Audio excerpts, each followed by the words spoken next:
Здравствуйте, дорогие друзья! В эфире программа «Хастагыл-Амта». И сегодня сразу я вам представлю нашего гостя. Это историк Станислав Лакоба. Я хочу сказать, что последнее время, Станислав, вы находитесь, так сказать, в центре внимания. Очень много посвящено вашей персоне, размышлений и некоторых упреков даже в ваш адрес. В частности, я имею в виду, вот прозвучало мнение руководителя общественной организации Айтайра Леонида Лакербая, когда он встречался с общественностью в Очимчирах 2 ноября, что трактовка того, как вы описываете события 27 мая 2014 года, она вредит как бы тому, чтобы наша история была представлена в таком правильном свете.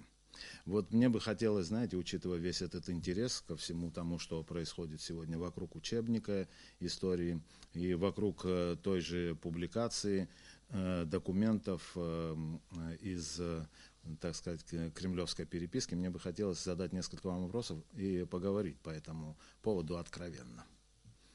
Вот. Ну, первое, конечно, то, что хотелось бы все-таки от вас услышать, это вот выступление, я даже процитирую, Леонида Лакербая.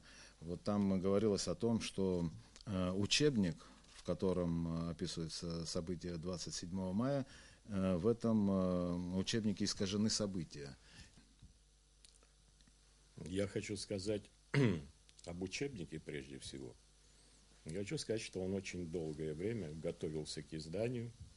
Вот, это было еще во времена Анклаба, но все это затягивалось, и учебник, в общем, так и не вышел. Потому что кого-то что-то не устраивало, как трактовались, видимо, события. До 27 мая, я имею в виду. А здесь вдруг выходит учебник на высоком уровне, и полиграфическом, и в содержательном плане. И это вызывает бурю эмоций. Причем учебник по школам для 10-11 классов, он был школам роздан где-то в начале сентября. Об этом знали эти люди, что вышел учебник. Они вообще отслеживали эту ситуацию. Но вдруг, вот сейчас, в начале ноября, видимо, в контексте тех событий, к которым кое-кто готовится, они подняли вот такую шумиху вокруг якобы вот последней главы, что там неправильно освещены события 27 мая. Вот. Вообще я хочу сказать, что книги не с конца читают, а с начала. Это книга с древнейших времен до наших дней. Здесь есть очень много нового, чего раньше вообще не было. Вот. И вот так вот разбрасываться и говорить, что история Абхазии как-то не так написана, и кое-кто путает, извините меня, историю Абхазии со своей личной историей. Надо было раньше думать, как они себя вели там 27 мая до 27 мая. Возмутило то, что я сказал, что это был острый политический кризис, который все же не вышел за рамки конституционного поля.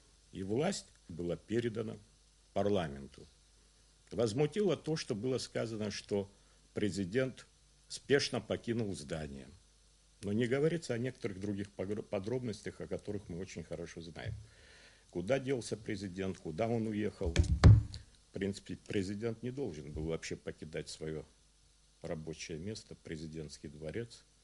Вот. И, в принципе, организатором, можно сказать, не только организатором, а можно сказать, что главным, так сказать, участником этих событий был сам президент Анклаб, который сегодня, вот, можно сказать, призвал Лакербая для такой, в общем, довольно грязной и черной работы, которая напоминает, очень мне напоминает травлю 1937 года, к сожалению, это так. Я занимаюсь этими архивами, я вижу, что происходит. Когда-то пройдет определенное время, я думаю, вернуться к этому времени и тоже посмотрят несколько по-другому на эту ситуацию. Извините меня, я вспоминаю, как в советское время, чтобы вышел учебник под названием «История Абхазии», где были авторы Анчабадзе, Дзидзария, Куправа, чуть ли не 2-3 года шла борьба только из-за названия. Сегодня мы настолько привыкли, что у нас есть история Абхазии, что она долгожданный, так сказать, долгожданный учебник, который наконец вышел в свет, увидел свет, но, видите ли, кому-то не понравилось там что-то, и они решают и говорят, одни говорят сжечь учебник, а сам Леонид Лакербаев в Очимчирах говорит, вот голос из зала, будет большой костер, кто-то говорит. Я бы очень хотел видеть этого человека, который крикнул, что будет большой костер из истории Абхазии. На что Лакербаев замечает, можно и утопить. Это гораздо дешевле и проще. Кстати, в распечатке этого нет. Ну, может, это такая просто шутка как-то не совсем удачная. Хорошая, да, мрачная шутка, конечно. Но мы знаем примеры, когда что-то сжигалось. Мы знаем, что рукописи не горят. Книга вышла, и с этим поделать ничего нельзя. Если даже ее начнут сжечь, уничтожать и все такое прочее. Скажите мне, пожалуйста, вот книга вышла-то уже давно, и фактически сентябрь, октябрь месяц она уже вот в школах. А почему именно сейчас этот вдруг вопрос поднялся? Она и до этого тоже была в доступном таком варианте. Но я ведь вам говорю, есть определенные высказывания, есть определенные призывы, что вот в ноябре будет решен вопрос. Мы все знаем, лидеры об этом открыто заявляют, об этом открыто говорят. Вот. Я думаю, связано только с этим. Просто хотят использовать историю Абхазии, эту книгу, и, в общем-то, меня самого как повод к тому, чтобы произошли какие-то события. Человек называет, извините меня, чуть ли не главным идеологом, как он говорит, переворота. Никакого переворота не было. Мы все знаем, кстати, ни слова не говорит Лакербай о том, что в Очимчирах, о том, что это была проведена преступная паспортизация в восточных районах Абхазии. В октябре 2013 года указом я был освобожден. До 27 мая 2014 года было очень много времени, чтобы принять решение. Были 3 постановления парламента, которые обязывали принять иное решение. Но абсолютно не прислушался к этому президент. Он не принял никаких решений, никаких действий. Я неоднократно сам говорил с ним на эту тему 1 на 1. Вот, о том, чтобы он исправил положение. Но он категорически против этого возражал. Даже 27 мая утром 2014 года, если бы он принял решение об освобождении некоторых должностных лиц, виновных в этой коррупции, виновных в том, что происходило с этой преступной паспортизацией, я вас уверяю, ничего бы вообще не было. Но он настолько был уверен, настолько уверовал в себя и свои действия, что фактически вызвал вот такой народный гнев, в результате чего вот произошло то, что произошло. Он вынужден был оставить свое, так сказать, рабочее место, как он говорит, и переместиться на военную базу в Гудаута, которая находится под юрисдикцией другого государства. Я еще раз хочу сказать, что по данным СГБ, которые он имел в виду службу госбезопасности, ему докладывали, что 109 человек, то есть была определенная проверка, после того, как парламент вмешался, 109 человек воевали против Абхазии, они получили абхазские паспорта в Гальском районе. Генеральная прокуратура, это я говорю то, что было при нем.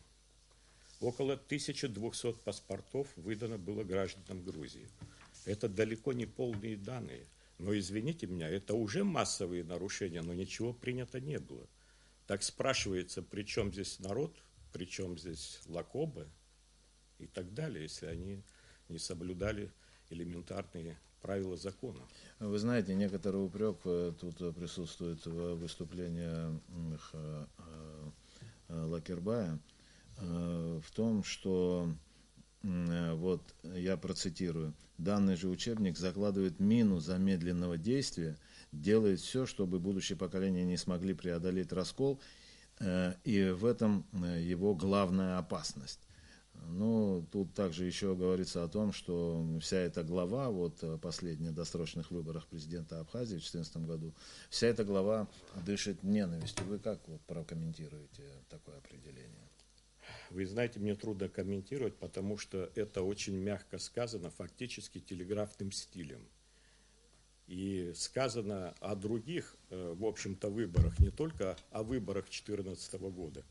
Сказано о других выборах. Кстати говоря, в выборах 2004-2005 года сказано, о выборах 2009 года, 2011 года.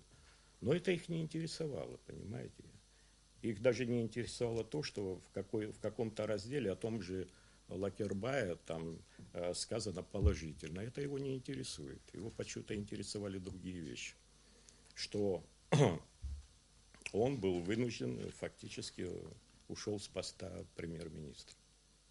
Скажите мне, пожалуйста, вот в этом же также выступлении говорится о том, что у вас, в общем-то, все ваши действия, они пронизаны желанием как бы пробиться вот в самый верхний эшелон власти, то есть стать руководителем страны, президентом. Знаете, это президентом. просто смешно.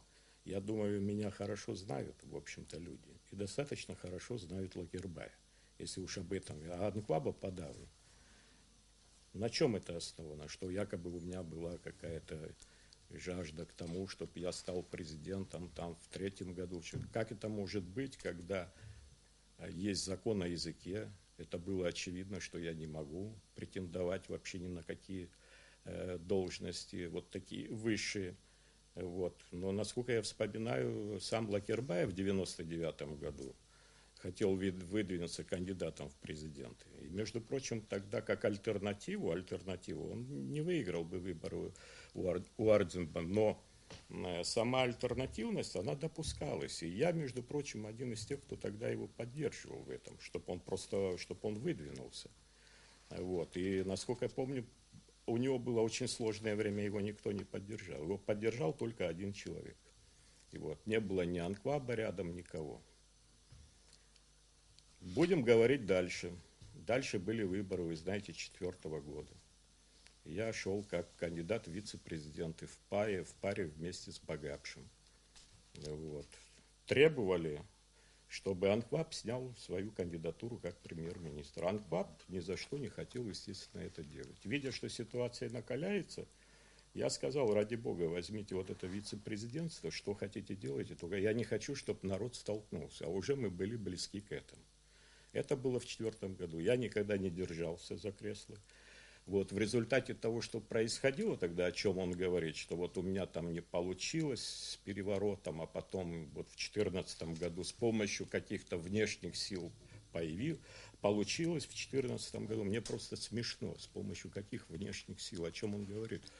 В результате того, в чем он меня обвиняет, вот 2003-2004 год, они 10 лет были у власти, в том числе сам Лакербая. Он ниже вице-премьера не был. Премьером был. Анкваб был и премьером, и вице-президентом, и президентом. А как стал Анкваб президентом последний раз? Мы же хорошо помним. Я не хочу говорить о некоторых подробностях.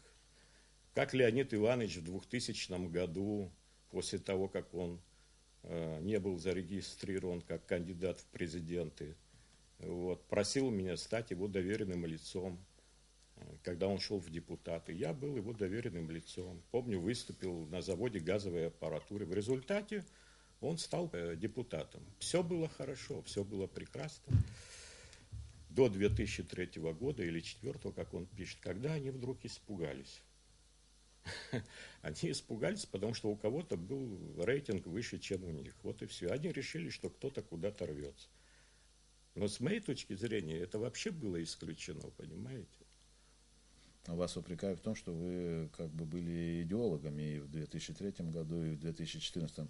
Я процитирую, буквально еще раз повторю. Ему не удалось совершить переворот в 2003 году, но с помощью извне, вот то, о чем вы говорили только что, удалось в 2014. Вообще, мне как-то непонятно, каким образом вы были там идеологом. Они считают идеологом, потому что я выступал против преступной паспортизации.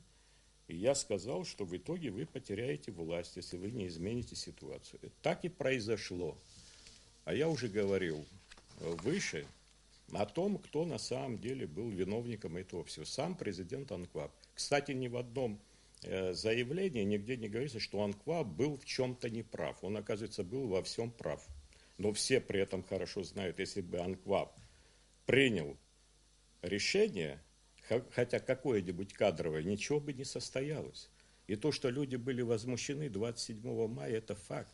Люди стояли на солнцепеке часами, пока, извините, не дошли до изнеможения уже, понимаете? А решение никакое не... Что надо было принять? Надо было просто отправить в отставку несколько человек. Он этого не сделал.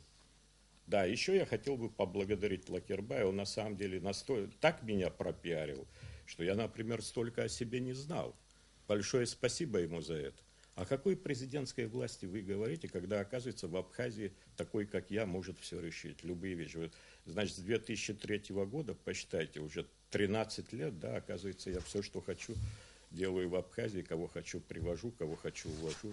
Ну, не странно вам кажется это? Я нигде не занимаю никакие должности, меня вообще нигде нет. Я не состою ни в каких партиях, ни в каких организациях. Я занимаюсь историей. Вот добрались до истории. Оказывается, я не знаю тогда, что на Луне надо мне жить или что, или я не имею права высказать свое мнение. Да, в учебнике сказано о том, что произошло тогда. Но надо было раньше думать о том, что они делают. Ну, вот тут много говорится о том, что вы человек, ну, я недословно, конечно, цитирую, человек амбициозный, но и в частности говорится еще и о том, что осенью вот 2004 года, я извиняюсь за сленг, вы как бы керосинили ситуацию. Вчера, кажется, была передача, там выступала Изида Чани, она тоже сказала, для меня это загадка, что он имеет в виду, что я там что-то керосинил. Что он имел в виду? Мне непонятно. То, что я принимал участие там, в составе Амцахары, что меня выдвинули кандидатом в вице-президента, он это имел в виду? Вот. Ну, вот вы говорили уже, Станислав, о том, что прозвучали требования о том, чтобы этот учебник был изъят из обращения.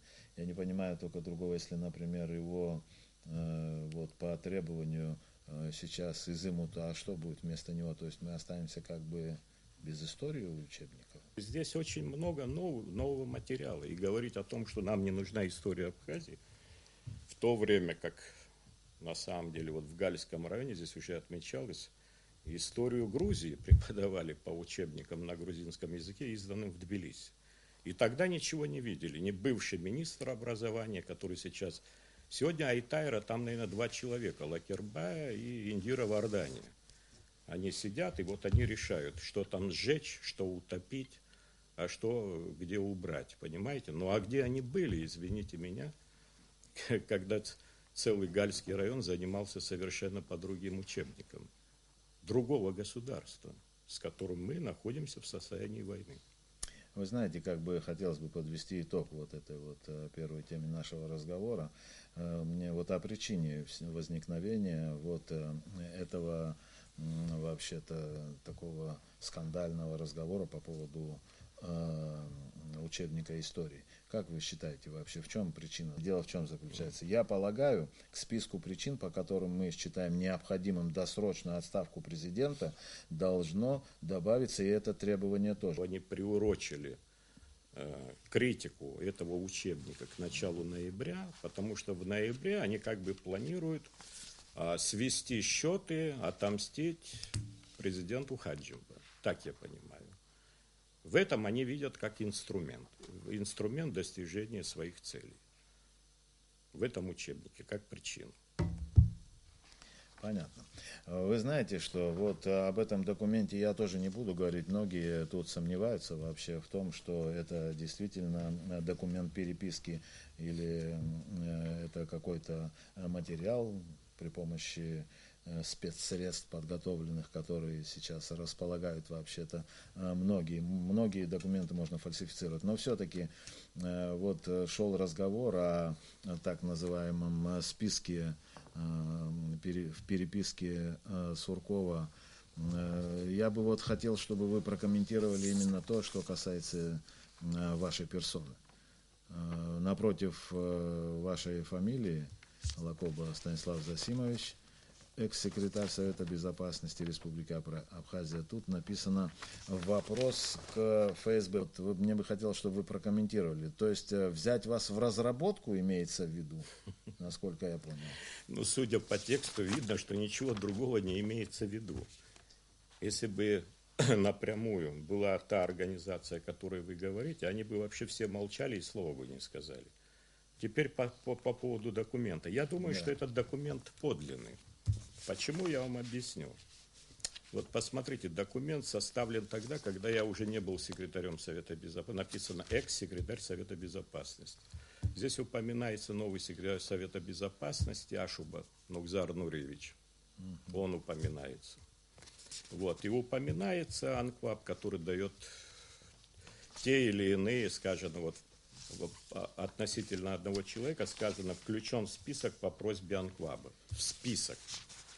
А сам список и характеристики каждому, я не буду читать, кому он дает какие характеристики, называть этих людей, потому что многие-то знают этих людей. Но в принципе, это слова и формулировки самого АНКВАБа, президента, который, видимо, тогда сотрудничал с Мамоновым, заместителем Суркова, ныне уволенным сегодня. Вот, и давал заместитель Суркова был Мамонов, который приезжал сюда, и давал характеристики ключевым фигурам. Вот. Ну, например, что здесь скрывать? Шамба Дарасы застрельщик, то есть зачинщик. То есть я не понял, я или он там, кто вообще зачинщик всего. Дальше народный президент Абхазии, в кавычках, народный президент Абхазии. Ну и так далее. Я помню, это любимое слово Александра Золотинского относительно этого человека застрельщик. Вообще все характеристики, которые здесь даются, это с подачи его самого. То есть разговор о том, что он якобы противостоял Суркову, еще кому-то, он активно сотрудничал с ними и говорил. Сказаны какие-то минусы о каждом человеке. Обо мне сказано очень просто. Ребята, займитесь им, успокойте его, потому что следующий персонаж, там говорится, вопрос к ФСБ или очень значимое место под солнцем, о следующем говорится, понимаете? Ну да, там Пример. Дальше еще написано по согласованию с ФСБ, можем его разработать. Да, сейчас и не через будем, кого ясно, тоже через там, кого. Да. Понимаете? Ну, совершенно верно. Ну, что вы думаете? Кто бы вообще осмелился? Мне просто смешно. Вот и сам Лакербаев в одном месте, он говорит, что нет, это не ФСБ, это другие организации. Но сам АНКВАБ распространял, когда встречал людей, он говорил, что я якобы работаю на какие-то международные центры, разведки и все такое прочее. Но тогда вопрос, если я являюсь сотрудником или, я не знаю, человеком, который связан с какими-то службами западными, как он говорит, да, как он преподносил, тогда почему он, извините, 23 февраля 2013 года награждает меня орденом Ахца Апша второй степени за значительный вклад в развитие и укрепление абхазской государственности? Непонятно, он что, со мной в компании, что ли? Так надо понимать. Но когда разгорелся скандал уже, я сказал, что я этот орден из твоих рук получать не буду. Это тоже факт. Это факт. Дальше хочу сказать, что тоже очень интересно. Вот что говорит в Ачимчирах. Кстати, не в Гудаутах это все говорит Лакербай. Он поехал в Ачимчиру, там сказать. Потому что там его меньше знают. Наверное. И он говорит, это ко мне относится, что я заявлял, государственный язык должен быть только русский. Где я это говорил? И проводит аналогию с Украиной, почему-то с Украиной. Если я говорил только русский, на Украине, например, наоборот говорили, что русский язык не нужен. И, кстати, я всегда не скрывал и всем президентам говорил, что вторым государственным языком на самом деле должен быть русский, потому что фактически это так. Да, президент Абхазии должен знать абхазский язык, безусловно, и все такое прочее. Но мы функционируем все в основном на русском языке. Наша документация, наш выход в мир внутри Абхазии. Мы забываем о других общинах, о народах, которые здесь живут. Русские, армяне, греки, Я не знаю, очень много, эстонцы, другие люди. Здесь все же абхазский, русский язык, язык межнационального общения. Нравится кому-то, не нравится, но 200 лет он утверждался в Абхазии. Да, были всякие события в истории Абхазии, конечно. Трагические, драматические. А что, менее драматические события были в Индии, в Пакистане, в Бангладеш, или в Алжире, или в Марокко. Почему там, извините меня, сохранили многие английский язык, а на севере Африки французский язык, наряду с арабским, наряду с хинди? Почему? Почему мы, абхазцы, хотим отказаться, а что у нас есть какой-то другой язык?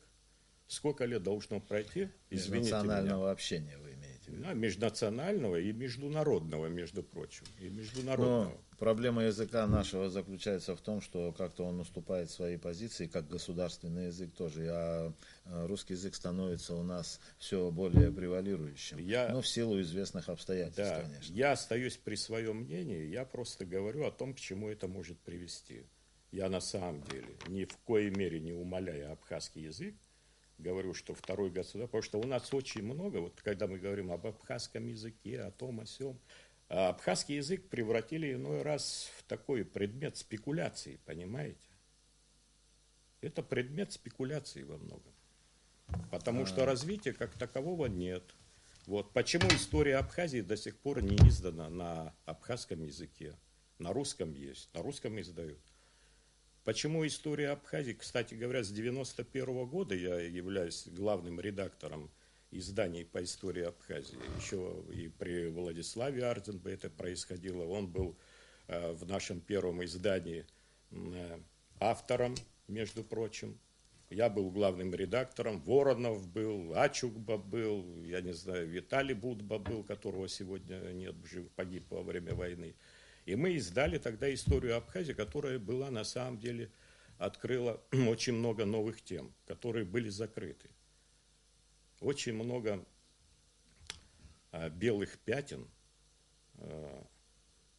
фактически их не стало. Вы как бы придали огласке многие документы, материалы и так далее. И что тогда, когда вышло первое издание в 91 году, нашлись люди, которые тоже говорят, это серая книга.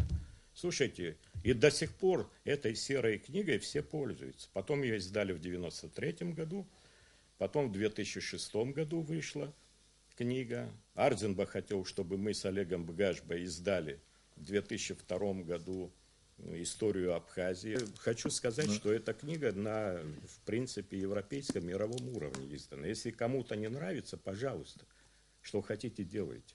Нам просто жаль, что такое отношение ко всему в Абхазии, что они будут сжигать, предлагать сжигать или топить свои книги по истории, потому что какому-то бывшему чиновнику, который снова хочет занять какое-то место, хотя сидел там черт знает сколько, также и как тот президент, который удрал отсюда. Наверное, надо было написать, что он ноги в руки взял и дал дёру на базу Гудаутскую, и там сидел. А не так мягко, как я написал, спешно покинул здание. Да, вот это, наверное, не нравится. Вот в этом я ошибся. Надо было, наверное, более жестко сказать по этому поводу. И как чисто по-абхазски, вы думаете, человек уехал, удрал отсюда, и потом... И как он должен вернуться, извините меня, снова президентом сесть после того, что было, да? Они вообще не осознали даже, кто они, что, извините меня, за это и голову надо положить, быть готовым во всяком случае, если что. Еще знаете, какой минус большой? Да, здесь не написано, что на него 6 покушений. Надо было мне писать, что на него столько покушений было еще. Он же Остап Бендер. Все, что было, это экономические вопросы. Какая политика там? Экономические вопросы. Достаточно фруктовую кампанию вспомнить. Сколько было разговоров, сколько, и что сегодня мы знаем об этом. Вот кто застрельщик всего. Вот он сидит там, а этим говорит ФАС, те, кто сегодня здесь. И вот что получается. И выступает кто? Выступает Лакербаев. И говорит, что ничего не было. 28 февраля 2013 года был митинг, требовали моей отставки, да, но я сказал, что я не уйду. Правда, Лакобы в кабинете не было. Лакоба был в своем кабинете, секретаря Совета Безопасности. И ко мне прибежал тот же Лакербаев. И говорит: Слава, позови депутатов первого парламента, потому что у него только что была делегация, требовала его отставки. Не хочу говорить подробности, как он отзывался и говорил о товарище Анквабе, что он его подставил. Вот мои друзья вот это все вспомнили и говорят: назови нас и скажи. Мои друзья по его просьбе пришли в кабинет, они это все слышали. Это был Олег Домения, депутат первого парламента, Давид Пилия, Клементий Джинджоли. Если он хочет, они подтвердят это. И он сказал: дайте мне 1 месяц, и я сам уйду, я сам разберусь с Анквабом. Сегодня он говорит, что всего этого не было, что это все выдумки. Когда ситуация вроде утряслась, он спокойно сидел вот до этих событий. Пока парламент не вынес, так и спрашивается, на кого обижаться, на меня или на себя. Но я в очередной раз пошел навстречу, ему помог. Это что-то, кстати говоря, это уже не первый раз. Первый раз, будучи премьером, по заданию того же Анкваба, он выступил против меня по телевидению, если вы помните, когда я ушел публично, очень долго выступал и говорил, что я махровый шовинист в связи с паспортным делом. Потому что я говорил, что это угроза национальной безопасности. Если бы Анкваб тогда от него не избавились, сегодня была бы катастрофа в этой области. Вот. Сегодня он начал говорить сначала, что я поп-гапон, потому что я якобы раскол в церковь внес. Извините меня, а кто выступал после российского посла в Атриум Виктория с такой бурной речью и говорил в поддержку молодых очень много интересных слов? Я имею в виду молодых священников афонских. А сам Анкваб не поддерживал это движение. Вот. Но мы хорошо знаем, кто есть кто. Потом он говорит, он все же не поп-гапон, он азеф. И после этого ссылается вот на что. А люди не знают в зале, что имеется в виду. Понимаете? Разработка. Такие вещи так не пишут. Если они хотят. Я думаю, что кое-кто в этом заинтересован, чтобы здесь была склока, буча, чтобы здесь внутри друг друга все ненавидели, что-то произошло, а потом, извините меня, будет совсем другой разговор и будут кусать локти. По поводу учебника я хочу сказать, он не первый, кто выступил против учебника. Раньше был учебник, кому-то 19 век не понравился. Вы помните, было тоже? Да, кому-то 20-й потом век не понравился. Вот. Ну, тогда историки по этому поводу говорили. Да, ну, извините меня, там не только историки, там политики, кого только не было. Тоже было связано с предстоящими выборами. А этим 21 век не понравился. Потому что я виноват, что они так вляпались в него, извините меня. И мне кажется, что для того, чтобы в обществе не создавалось определенное напряжение, все-таки нужно к какому-то гражданскому согласию приходить. Но я вот вижу, что на сегодняшний день, пока это вот такие, знаете, будут разговоры такого разрозненного характера, никто ни с кем не встречается. Вот не знаю, правильный это вопрос или нет. Но, я считаю, что правильный вопрос, конечно, диалог он должен быть в обществе обязательно. Есть достаточно авторитетные люди, которые должны говорить между собой. Мы все в одной лодке. Неужели это трудно понять? Я понимаю, что приближаются сейчас выборы в парламент, и в дальнейшем, наверное, будут еще более какие-то обостряться темы в нашем обществе. Я вас благодарю за то, что вы пришли к нам на эфир и дали со своей стороны комментарии. Я думаю, что эта дискуссия, наверное, не закончится на том, что сегодня вы дали какие-то пояснения, и все на этом прекратится. Но не хотелось бы, чтобы она принимала какой-то конфронтационный такой... Не должна принимать. Я вот маленькую ремарку хочу сделать. Все забывают об этом. Был референдум.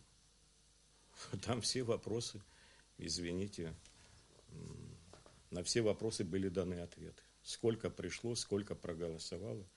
Естественно, административный ресурс всегда используется. Но чтобы до такой степени, что там менее 1% пришли на референдум, это говорит о многом. Они требовали референдум. А что требуют сегодня? Непонятно. Есть какие-то серьезные основания к тому, чтобы вершить то, что они хотят делать? Ну, знаете, это тоже уже отдельная тема, и она такая сугубо политический характер носит. А мы с вами пытались поговорить сегодня исключительно вот об учебнике истории и о тех Все это связано. документах. Ну, несомненно, наверное, связано, но это уже другой разговор, конечно, будет. И я надеюсь, что вы тоже не откажетесь и примете участие в обсуждении актуальных тем, которые стоят не только тогда, когда упоминается ваше имя. Хотя, когда упоминается имя, говорят в СМИ, то это всегда является пиаром, за исключением некролога. Спасибо за то, что вы дали мне возможность после определенной паузы высказаться. Да, спасибо вам за то, что вы пришли. Я думаю, это было интересно услышать нашим зрителям, для кого мы сегодня организовывали нашу передачу. Огромное спасибо. У нас сегодня в гостях был историк Станислав Лакоба, и мы поговорили о тех животрепещущих моментах, которые присутствуют сегодня в нашем обществе. Всего доброго, до свидания, будьте здоровы.